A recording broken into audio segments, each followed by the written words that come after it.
In our panel, we'll be talking about four sources of existential risk. And when Sheila and I talk about existential risk, we're talking about lights out. Okay. But it turns out that these existential risks are the flip side of vast civilizational opportunities. They are the outputs of complex interactions among forces that we can neither live with nor without. And we have to find a way to manage this phenomenon. Success in managing them leads to a new epoch of human accomplishment because we're talking, among other things, about what can be done with things like quantum computing. Failure leads, in our view, to systems collapse and chaos on a global scale. One of the solutions to the problem of managing complexity is what we call anticipatory governance. We need a form of governance that's equipped to anticipate hazard and prepare for it by adapting in advance of crisis, rather than waiting for the crisis to be so manifest as to be irresistible, if that ever happens. In the absence of such a system, conditions deteriorate to such a degree that faith in the existing system evaporates. And when this damage shows no prospect of improvement under democratic governments, then authoritarianism will continue to grow in political appeal until it reaches the point of crisis. And guess where we are?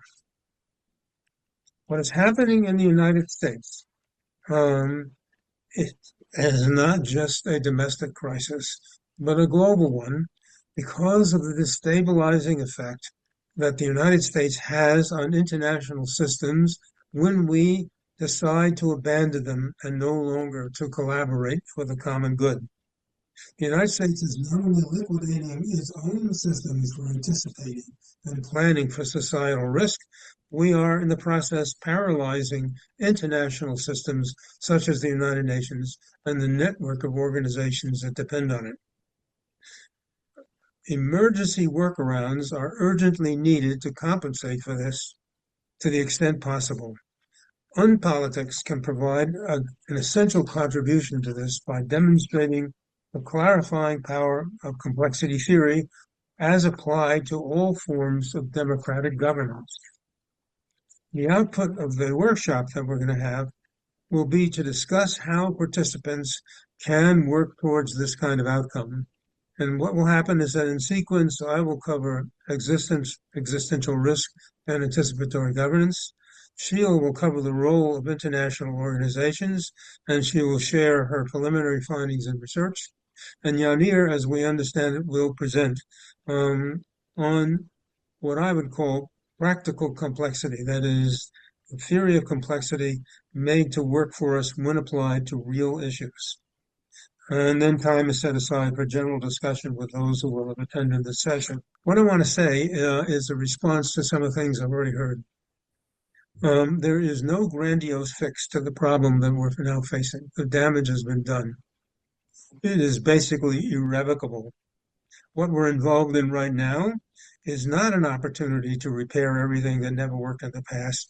What we're engaged now is a struggle to arrest our country's slide towards authoritarianism. One way or another, what emerges from all this cannot be restoration. It has to be inspiration, new inspiration, changes to our systems of governance that can be practical and within grasp, and new ways to restore the voice and authority of the people in this country over their governance. What we need is not what some people want, which is a new constitution.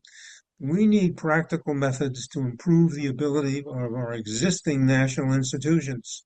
And what we need is a new version of public fora in an area when billionaires have purchased most of the press and media, and therefore have essentially locked people out of civic discussion. In our own work, Sheila and I refer to systems change as anticipatory governance, and we talk about civic change as the roundtable process, and we're prepared to go into that further.